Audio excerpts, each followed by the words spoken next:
Hello, everyone. Welcome to ABC Associated Builders and Contractors of Western Washington Professional Development Council Lunch and Learn.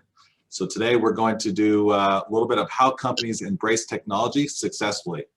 I'm sure we've all had our challenges over the last year. We've figured out some things that we didn't know before the old pandemic started. So today we're going to might still be out there that maybe we're not taking advantage of, and excited for that. My name's Travis Hull. I'm with Mechanical and Control Services. I'm a ABC member, a past chair, and also the current chair of the Professional Development Council.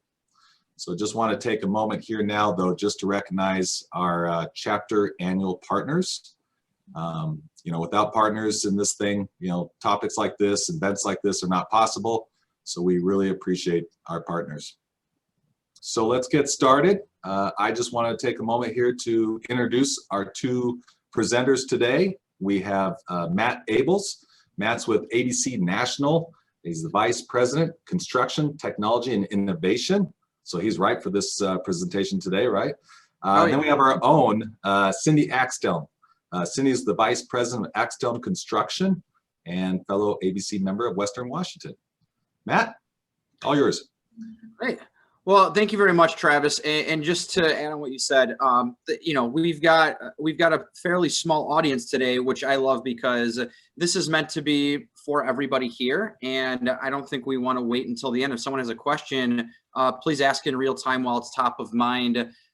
We do have visuals. I'm going to start sharing my screen shortly, but the purpose of the visuals is really more for just to give you guys a little, something to look at, but just make sure we're kind of on point with some of the topics. But I think the important thing here is that we have more of a fireside chat discussion with myself and Cindy, giving you guys just a little insight on things that I've seen and learned across my, my path and everything I've done, and Cindy giving you the owner perspective on it.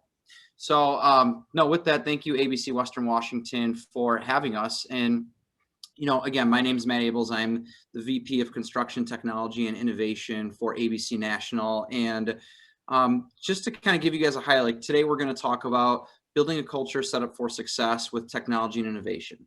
So typically with ABC, I talk about specific technology topics for chapters. In a lot of these discussions I've done, like last week I did one for ABC Massachusetts on safety technologies, done a couple on the state of construction technology, the ones on job site monitoring, project management software, but we don't talk about culture enough. I think that, relating to being a more innovative culture at a time when technology is very overwhelming, it is so important to have a good culture and talk about why that goes hand in hand with things like diversity and technology. So, I think, by that, I mean embodying a culture that is willing to try and try again, if needed, to implement and just maintain the momentum of innovative practices. So culture, not even with just technology, affects productivity, performance, interactions, employee retainment. And I think this is just shown in the way an organization conducts business. So with that, I just want to kind of say that to get us started. But Cindy, anything that you want to kind of add to that just at a high level as we get going today? Just to build on your importance of culture. The culture you create impacts those perceptions and sense of belonging somewhere. I think everybody wants to belong somewhere. They want to feel, useful and needed, and so if you create that, I think they're going to be more perceptive to trying to implement technology. So culture is really important in creating that platform for people to, receive the stuff that you want to implement. Awesome. Well, thank you. And like I said, I think this works best because we have an industry leader, and kind of talking about her experiences, and then, like I said, myself giving kind of a high level of some things I've seen. So just to give you guys a sense of what we're going to focus on today, how technology can assist your construction business by increasing profitability, safety, and helping you win work. How culture, diversity, and proper planning are intertwined when it comes to technology, and how to take the first steps in onboarding new technologies. So with that, talk a little bit about why work on culture. And I think it's important to know, as an example I always like to give, people don't work at Google because they have great search algorithms. There was a culture that was created, over 10 years ago, where it was the first time companies showed how to respect people's times, their passions, and increase collaboration through things like having free food, having free classes. While that's a little bit of an extreme, conceptually, the concept of culture is why they attracted and retained such good talent. Looking at our industry, I actually look on the technology side. For those of you familiar with Procore, one of the leading technology companies in construction, they were ranked in one of the top 10 company cultures, not just in construction, but in the United States. And that goes to, just building a place where people felt empowered, comfortable. As a company that's going public, they built a place. They even have I think it was something along the lines of over 50 dogs on their actual site, on their campus down in Carpinteria, California. So, we're even seeing it in our industry. And then for construction companies, I think the same principles apply to attract talent, retain talent, and bringing on technology to help your business.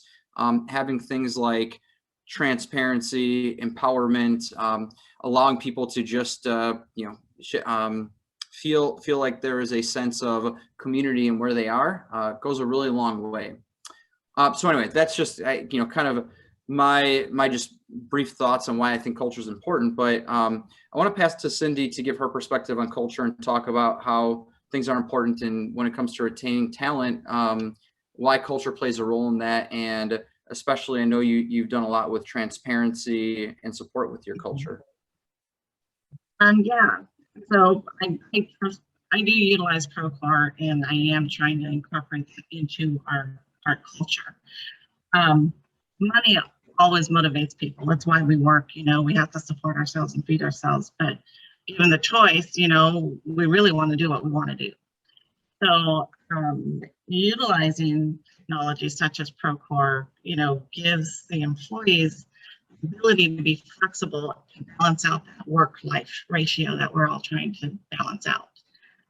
So if you can provide them a platform to balance that out, I think that's where you create the culture. It gives them that sense of belonging to something, but still being doing stuff for themselves. And you brought when you brought in Procore, you actually incentivize the company to utilize Procore to help bring it on, and I know it's taken some time. Can you talk? Do you mind talking a little bit about that aspect? So the biggest reason why I brought on Procore, and it was actually a bold move for us at the time, because when I stepped into this company, the company had more work than they could handle, and everybody knows in construction that's a big issue, and that's actually what could really cause you to go on your face. And so I pulled from my experience, my background experience, where it's like, okay, well, I've been in bigger corporations where we've managed massive people with just the three of us. How did we do that? Technology. So I went out looking for some technology to help us out, and I kind of depleted our cash flows a little bit and invested in this, because I knew from the past that we need this, otherwise we're going to fail. If we don't do it, it was kind of, so anyways. So I brought in Procore because it allowed us to actually manage the projects that we had out here. It allowed me, myself, to manage the projects that we had out in the field, without having multiple, people out there. And so that's what, I guess, where my big push for technology is people don't realize that, you bring this technology in, you can actually handle a lot more work and make more money. When you brought on Procore, I mean, I don't know if you, do you guys have a chief technology officer, chief innovation officer? Who championed that effort? I championed it in the beginning, and yes, it took away from my time, but I needed to do it because I needed to be able to, if we're a small company, so I don't have somebody else, out there. And to be honest, I was the only one interested in the technology. Nobody else really was. It's taken me 2 years to get people to see what it does and how it helps. You do have to have somebody, you know, whether it's your health or somebody on your in your company that is totally, you know, on board with that. You can have somebody champion that and start pushing it. Yeah. No, I agree, and that's something I've you know, I've seen a lot of in the industry. And you know, I mentioned it earlier. I do a lot of talks on different things in technology within ABC, but I think the important thing is talking about what it means for small and mid-sized contractors in relation to technology. Because I think before we can talk about how technology helps your business, I think it's important to know where we're at as an industry and what roles exist within the smaller and mid-sized contractors. I think to your point, you know, the top 5% of businesses will have you know, whatever they call them, chief innovation officers, chief technology officers, virtual design managers. They're going to have, you know, a multitude of resources who can just play with technologies to see what fits their business best. I think that you have to do a little bit of analysis on what, you know, how are you going to do that in a smaller business? And like you said, it takes away from doing other things, but it has to be a priority, you know, to start somewhere. Some of the things I've seen, especially today, we have a construction technology overload in our industry. One of the reasons that I'm trying, you know, that I came on, you know, to ABC is to help make that a little more digestible for everyone. And one thing later in the presentation today I'm going to go through is we now nationally have a technology marketplace. The idea being that hearing from our members on the needs they have, that we can make this tech journey a little not just more digestible, but even create some easier access and inroads to those technologies with exclusive discounts, with direct access to those companies. But again, doing a little bit of validating as well. It's exciting, but like I said, it's overwhelming. I think, you know, in some cases we have suffered from a fear of missing out or shiny objects. And a big thing I believe in is that, you know, innovation and technology, and Cindy, I'm sure you've dealt the same. It's hyper personal to you and your business. And, you know, I don't have a lot of companies asking me about robotics and 3D printing, but, you know, whether it's Procore, whether it's something for timing in and timing out, I think that's really important. I guess, Cindy, I'm curious, how did you guys decide on Procore and go through that process, seeing that you had a need to fill? Procore came up. My husband, he graduated in construction management.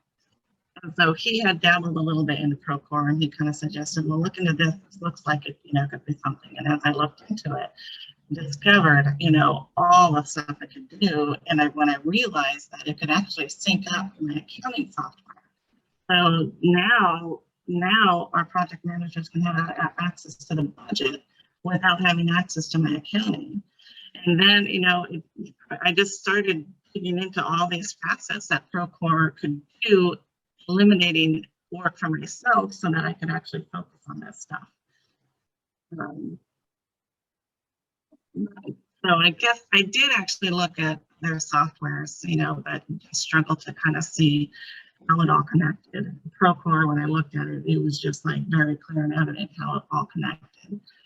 I will have to say that whoever is looking at this needs to be somebody, you know, kind of at the top, because they're the ones who understands how the whole entire organization works. You can't pass this to somebody who doesn't know all the pieces of your organization. It's got to be researched and, you know, identified at the top level that fully understands that.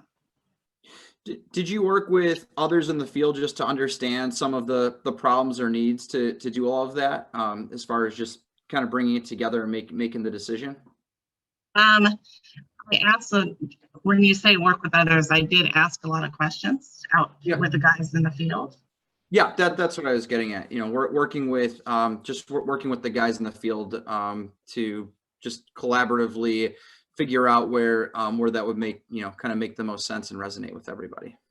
Yeah, I did. I went out there and I identified, you know, areas where I saw, okay, you know, this takes a lot of time for them to do the time cards. This takes a lot of time for them to do those daily logs, you know, and then look at, does Procore satisfy that? Because, you know, what software satisfy all of these needs? that could help streamline.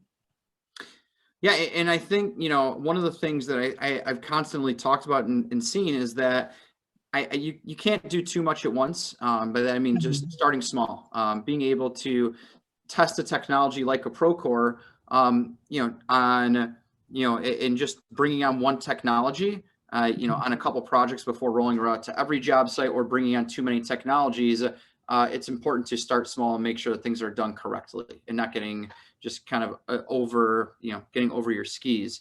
But We No, actually started with the first technology I implemented was T-sheets. I started out with T-sheets. It's actually a electronic time card. That was the first thing I started off with because the guys in the field were struggling to get time cards in for payroll. We did that, but a bunch of feedback, the struggles and challenges of that. But then when I started looking at Procore, found out they synced up with HH2. So we tried out HH2 and it works out much better. So sometimes it is a trial and error, and trying to figure out which one, what software or application works best for guys out in the field and people in the office. Well, and one of the things I've seen, and Cindy, I don't know if you've seen this or gone through this, I think that people have relied and leaned too much on Excel. Excel cannot be a CRM system, a project management system, and a system to, do everything for your business. There are softwares that do it a lot better and more efficiently, but people need, I think there's just a comfort level that people get with Excel that is to the detriment to their business sometimes. Well, Excel can be really dangerous because, it just allows so much room for error. When you have these specific softwares, they actually build in, a lot of safety nets for, those errors.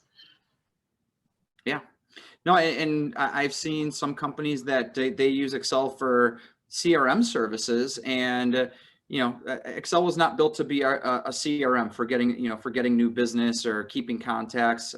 There's great solutions out there, and I even heard one company not too long ago where smaller business in Chicago, they said, well, yeah, our CRM system is our president's email box.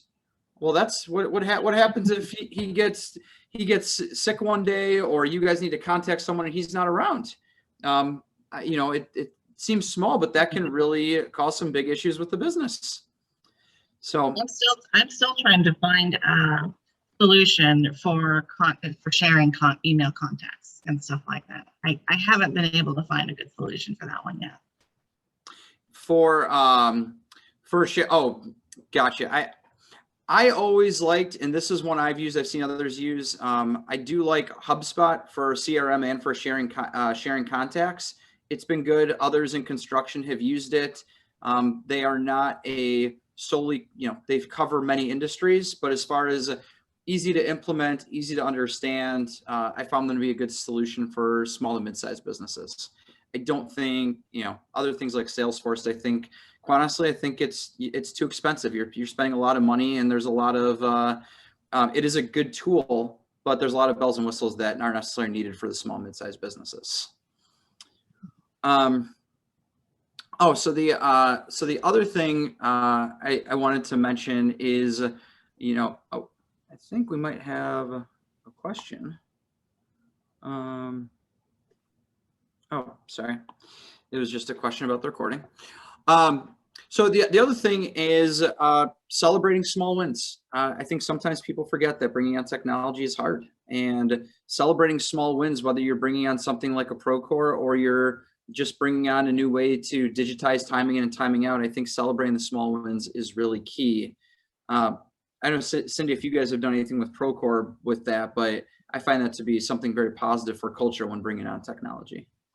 Oh, I make sure the guys know anytime, because, when you're using the technology, I see it. It's anytime they're using it, I'm giving them a call and saying kudos.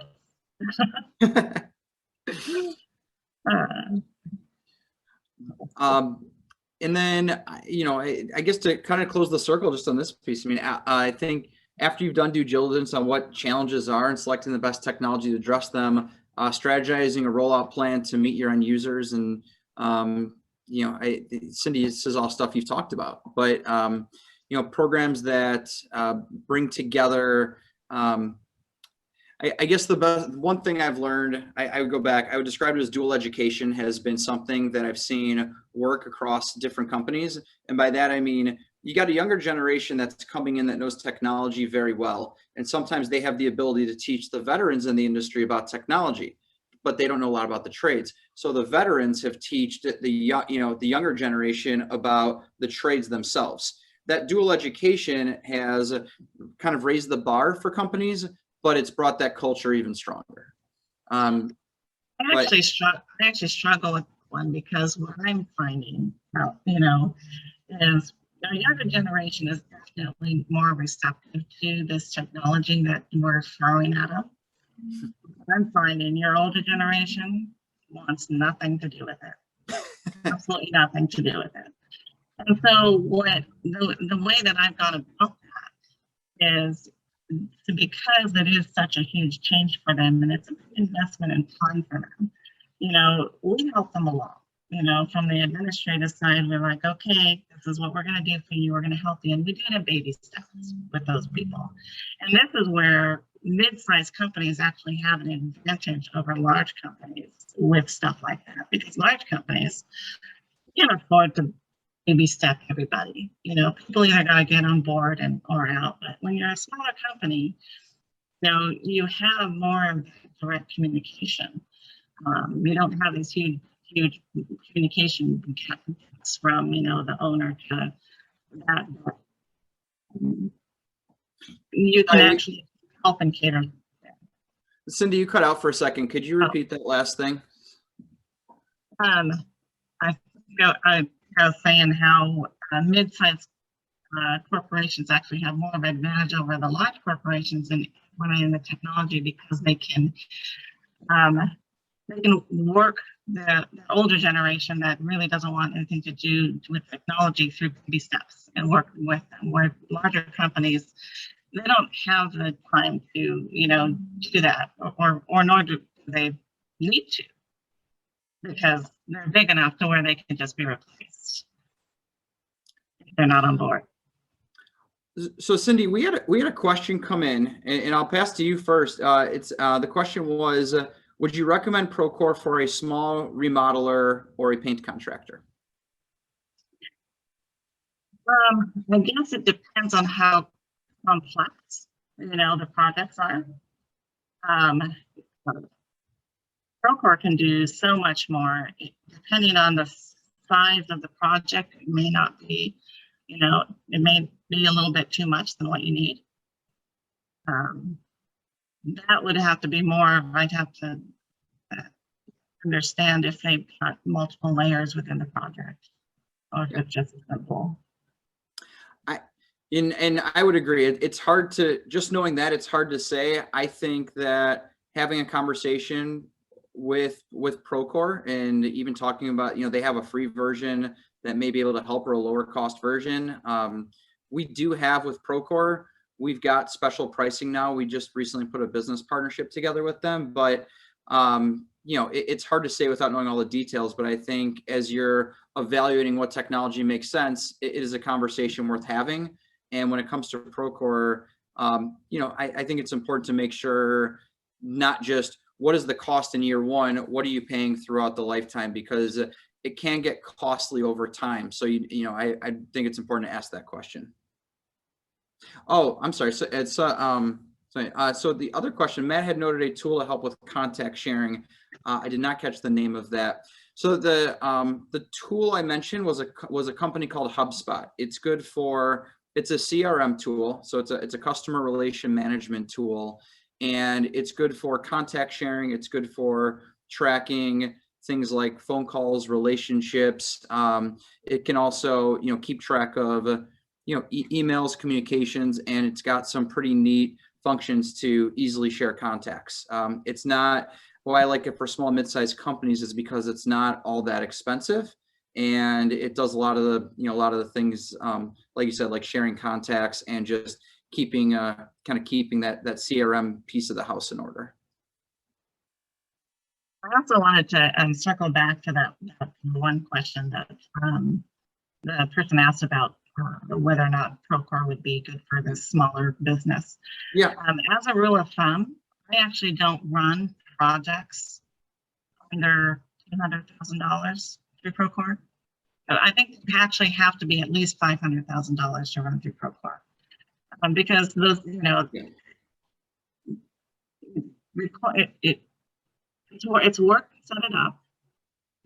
Once you set it up, it makes it really, flowing. It's got to be worth the dollars to set up the whole system for a project. And they're charging based on project size. They're not. It's you don't pay. You don't just pay X. You don't pay $100 per license. So, right. That's another way you can manage the cost for the Procore, because you don't have to run all of your projects through. Yes, you're bigger. It helps with your bigger ones, because you actually pay throughout the year however many projects you run, or dollars you run through it. Yeah. So going on to the next part. So it's like now I can get to the marketplace next. The last piece I wanted to mention on this was, I've done, so for ABC National, there's a series we've done on diversity and innovation.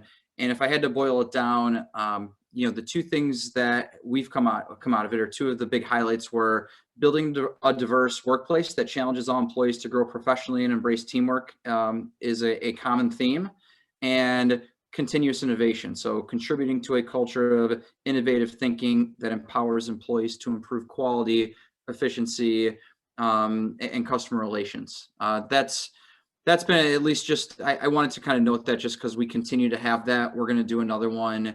I think we're looking to do it in May, but it's a conversation that's important we continue to have. So going to the original topic, how does technology increase profitability, make you safer, and help you win work?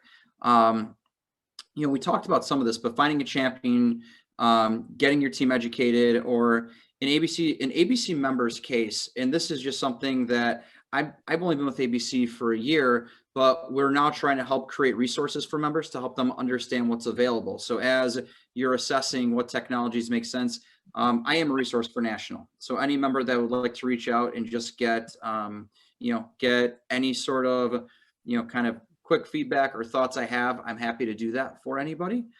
We've also, one of the things that was asked of us, and this is where I was kind of getting at the next slide, is we do have now a technology marketplace. This is going to be growing, but what we've done is we've looked at what are our members' needs, and within those needs, what are the best technologies in those areas that cater to small, mid-sized contractors. So if you go to ABC's website, we have this. Since we've put out the marketplace, we have myself and our technology and innovation committee. We have been looking at many companies that may be added to this, and right now we're still gauging what the needs are. We want to make sure we're not shooting darts blindly, but I say that because as you're going out there and exploring technologies, we're constantly trying to create more resources for all the members and chapters. Sorry, Cindy, anything else you add to that, or just on the concept of just increasing profitability and with Procore that we haven't touched on? Yeah, I guess one thing that I would bring up, when you look at these different technologies that are out there right now, I think it's really important, this is our opportunity to kind of test these out and bring these out, because technology is coming to construction, and these are really good applications for us to kind of get our employees used to it. Because what we don't want to be doing this when when technology fully hits construction, then you're at a disadvantage, because it's going to take time. So you have to look at investing into these softwares. It's not going to be profitable. I mean, it's not going to give you your return right away. This is a long time investment return. And we're preparing my staff to get on board with knowledge, with all the technology I want to put in, because I know it's only a matter of time you guys may think I'm crazy, that robots are going to replace hard labor, and these employees are going to have to be retrained into the technology side to manage the robotics we have out there. I mean, you already see it in manufacturing. You know, people are getting displaced, and it's not that there's no work out there. It's just not the type of work that they do, and they need to figure out how to retrain themselves so we can give our employees and ourselves a boost by getting them used to this stuff right now. Yeah, and to your point, you know, right now I think construction robotics are a very, very small percentage of job sites, but it is trending up. And I mean, I think you said in so many words, it's not, you know, jobs will not be the same. I don't think it's replacing jobs altogether, but it is making jobs different. It's creating different opportunities, but it also is, you know, it is kind of innovating some of the older, some of the older opportunities, if you will. So getting used to it, trying new things that make sense for your business, that's going to best prepare everyone. And at least right now, I won't, for our small mid-sized companies, you won't see a robotics company today in the marketplace, but, you know, Cindy and I talked about this before, in 10 years, you might. Right now, it's not. Right now, it isn't on there because that's not the needs. That's not the needs we have to fill. But we're heading in a direction that is requiring, you know, to do the things that are necessary to, I think, win work, to bring on some sort of technology. So, yeah, anyway, I look at all of it. I look at all of this stuff as kind of, you know, we're in the R&D phase. We don't know which one's going to win yet. Yeah. Well, and what my biggest worry is always with the small and mid-sized contractors, the biggest mistake I think people can make is just think, oh, we need a project management tool. Let's go type in on Google, best project management tool. Google doesn't care about your business. Google cares about who paid them the most money for advertising. And that's where, you know, like I said, I think we're trying to work together, you know, as an association, trying to help make that easier for everybody. But like I said, Google doesn't care about your business. There's a lot more that goes into understanding the issue, the issues that you need to solve. And, you know, there's ways to find it, but please don't do that on Google. Many people have done it, unfortunately. If anybody's, you know, hesitant on the cost, because, you know, all of these do cost money, you know, and cost quite a bit, which is why it's important to take time to research and figure out what works best for you. But just a tidbit from the accountant in me, you know, when you're implementing a new software and investing in that, that's research and development. That's tax deductible. So that there's a tax benefit side, you know, to investing in that. Do you find, so I know Procore integrates with a lot of different systems.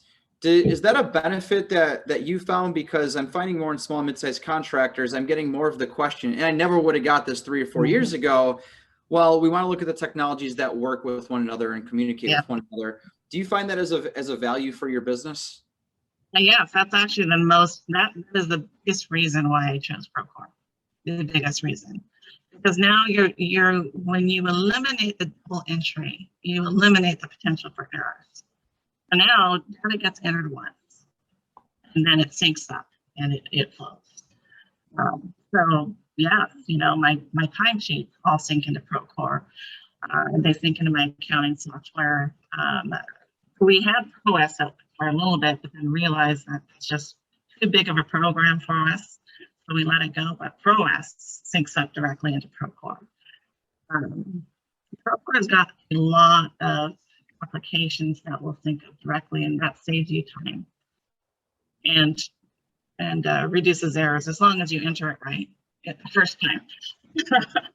Well, and I think didn't they just bring on an estimating partner, or didn't they bought an estimating company, and I'm drawing a blank on the name, that is built in their system, but this is like brand new. This is a few weeks. I want to say like a month ago.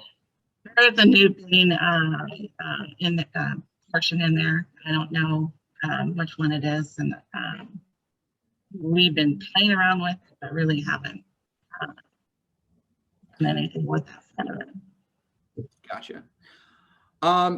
Any questions from anybody? I mean, I want to just pause for a second, see if there's any questions. I know we have kind of a smaller group, but like I said, I think Cindy and I's goal is to make this collaborative. I know some people have asked questions in the boxes, but anything that we can answer at this point that you guys have before as we move on.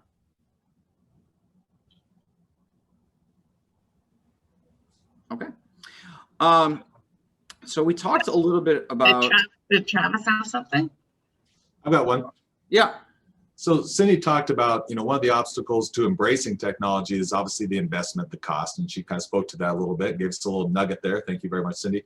But the other thing is, I think that the fear factor for probably many companies, I know such as ours, small company, the tackling of implementing a new, technology, software, whatever it may be, what is the best means of, because we have your day-to-day job, but yet we need to push forward with this. Hopefully you go into the thing recognizing that it's not going to be perfect and it's going to take some time to implement, but how do we kind of push through that obstacle or resistance of doing something new with technology that we know is going to be cumbersome? I think you just have to keep. You have to take the leap, and just keep exposing people to it. You have to look at it as a long-term investment, not an immediate, return investment. If you are going to purchase the software, it's not going to get used right away. What it's there for is to introduce it and put it in front of the people, in front of the employees all the time, and to remind them and look at it. That's really the only way that I've been able to. One way that I have enticed employees in the field to use it, actually even here in the office, is I gave them all iPads. Everybody can work on their phone. A lot of our guys on the field, you put a computer in front of them and they're like, oh, no, I don't want to do nothing to do with it. You give them an iPad, it's not that different from their phone. And Procore has an excellent application in that. And enter all their daily logs in there with a button. So you kind of make it a little bit more fun with them.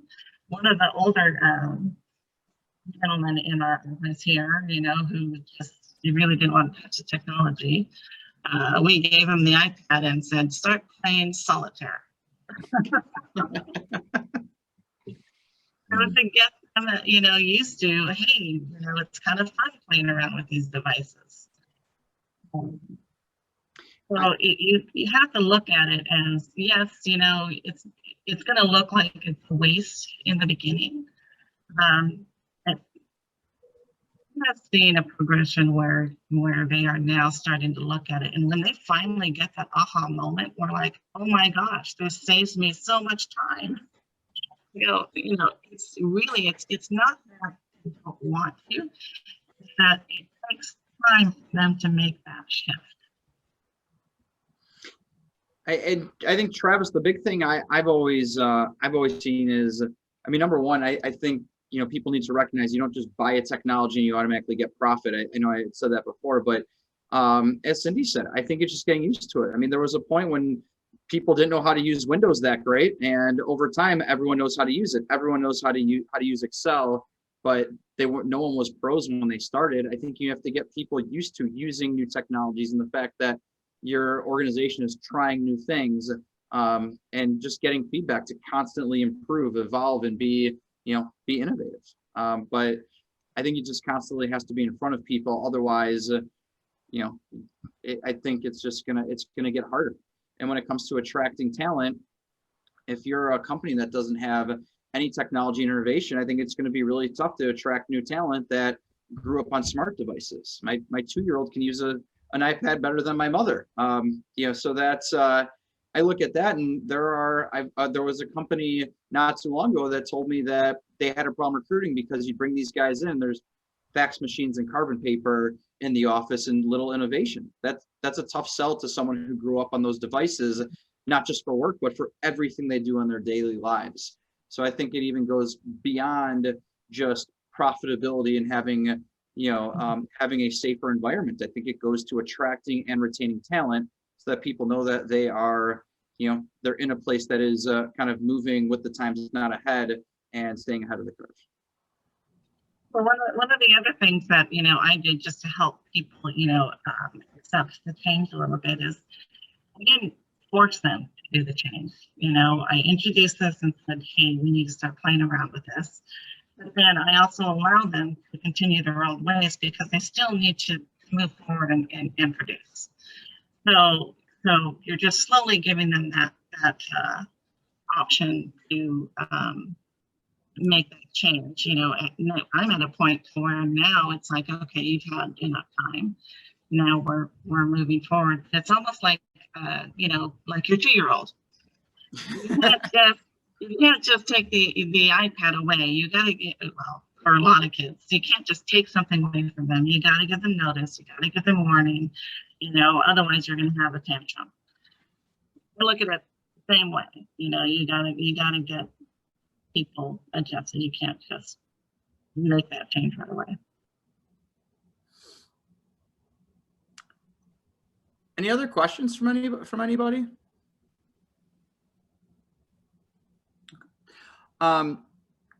So the next thing I know that we wanted to cover was diversity and safety. And I know for ABC, it's a top priority for us. But as I said, I think it's important that we continue that conversation. And for at a high level, I think even more than diversity or just on that is just inclusion. I think one thing you've talked a lot about is that everyone is an inclusive part of your company, and whether it is training, whether it is bringing on a new technology, the inclusion piece. We always talk.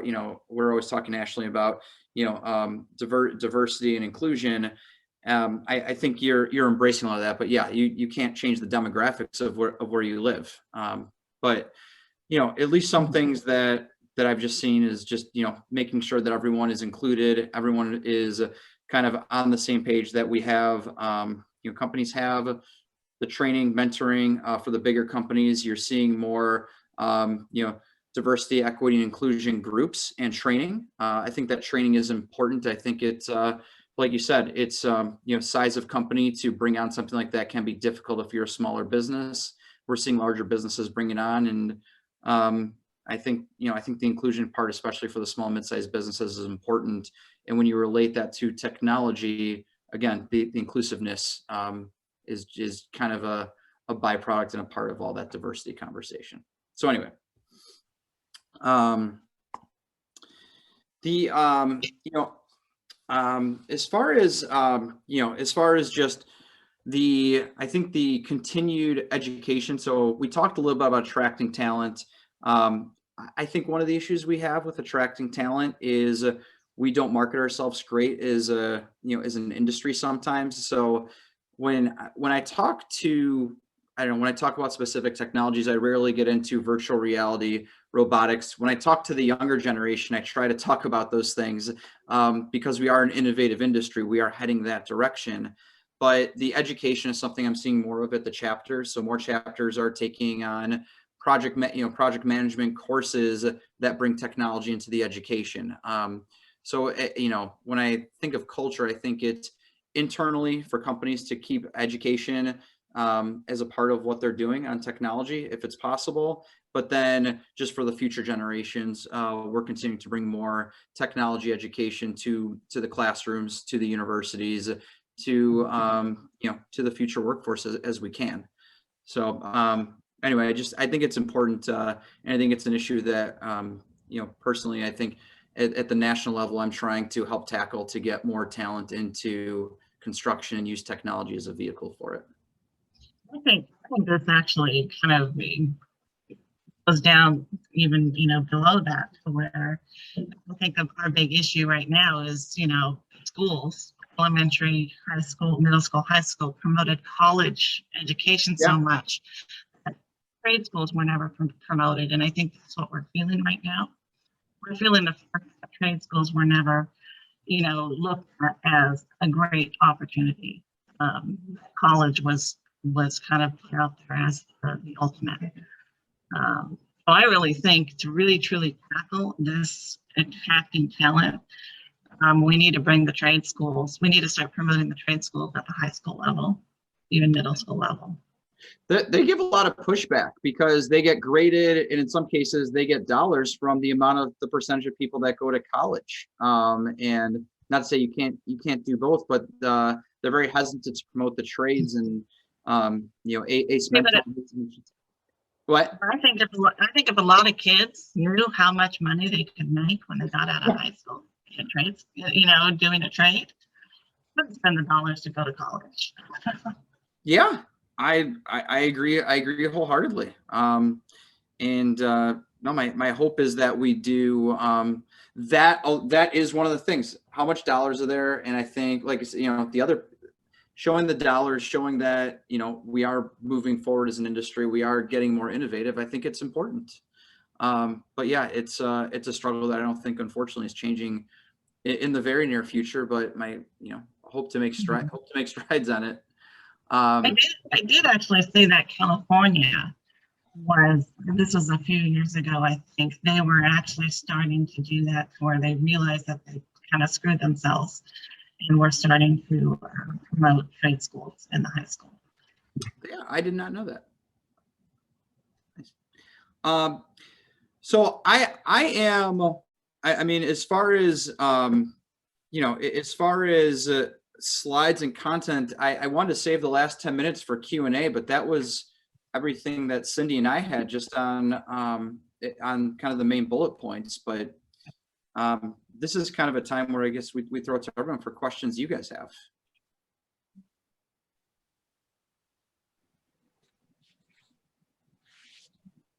I had a question. I've been kind of looking for like an all-in-one software for kind of like Procore, but more for because for the most part we're a subcontractor, but we kind of always work with. I mean, when I say subcontractor, I mean trade specific, because we often just work directly with the customer, a homeowner, but then we're also a general contractor, as we do a lot of remodel work as well. I'm just wondering if you have any insight on a good all-in-one. I was looking at Job Nimbus for a while, but it's just too clunky. I was just wondering if you got any insight on that. As far as and I'm happy to trade emails with you offline too. My contact information is actually, and I'll show someone. My contact information is there, but I'll make sure that we get my information out. We as far as all-in-one, it's I'd have to know a few more things insight wise, but for type of contractor you're talking about, Procore would be one to explore, but there are smaller, more intuitive, simpler solutions out there. There's a company called Build Smart.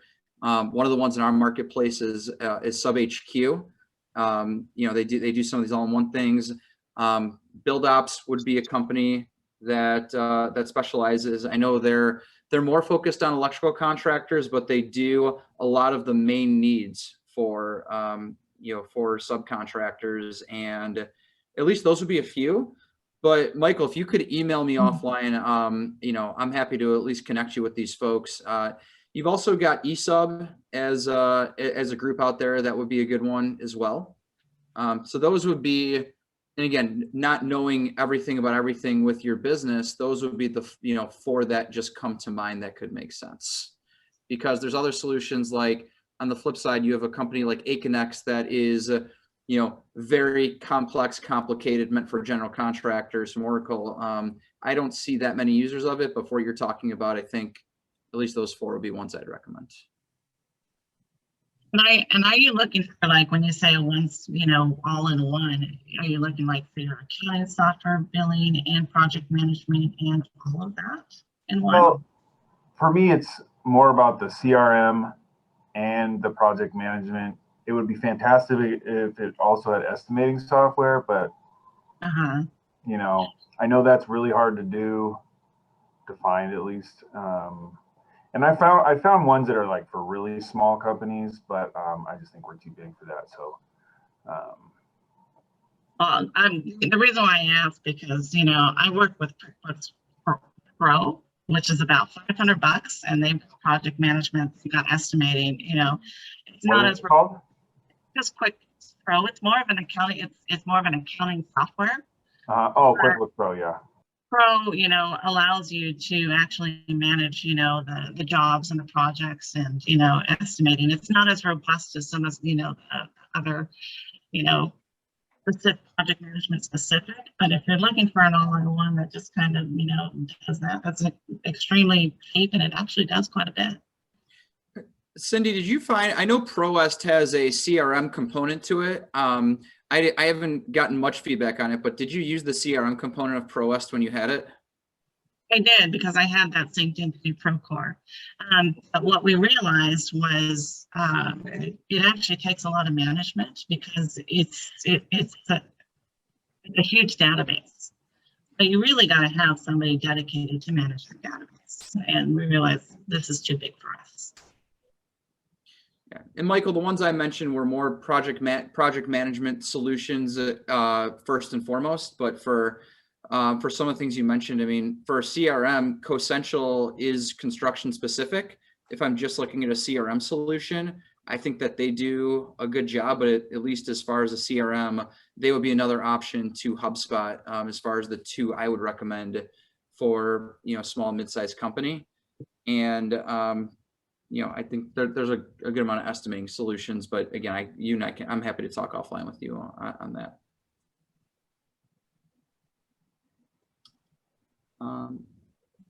Any other questions, comments? Hopefully this was helpful for everybody. And if there's no other questions, I think, you know, Cindy and my email is on here. I know that, you know, ABC Western Washington has recorded this, and I'm happy to share the slides if anybody would like that. And Janessa, I guess I'll pass it to you. Oh, sorry, Cindy. I was saying, that if anybody, you know, anybody is exploring any of the stuff that I'm working in, like HH2 and Procore, feel free to reach out to me, because I'm pretty knowledgeable on that stuff, and it is a lot of money. So if you want to do your research and figure out if this is, you know, I'm happy to help. And thank you, Cindy. I appreciate it. And thank you and Janessa for having me to talk to everybody today. All right. Well, thank you, Cindy. Thank you, Matt. Your guys' experience and knowledge on this subject was very helpful. I hope everybody walks away with some sort of little tidbit. I know I will for sure. Do you have our sponsors up on the screen there? You know, definitely want to thank our sponsors one more time. Again, without you, this would not happen, things like this. And then, you know, most of all, Cindy and Matt, once again, just, you know, thank you for your time and doing this. I know it's something you got to prepare for, and, you know, sharing your experiences, it helps the rest of us. So thank you very much. You're welcome.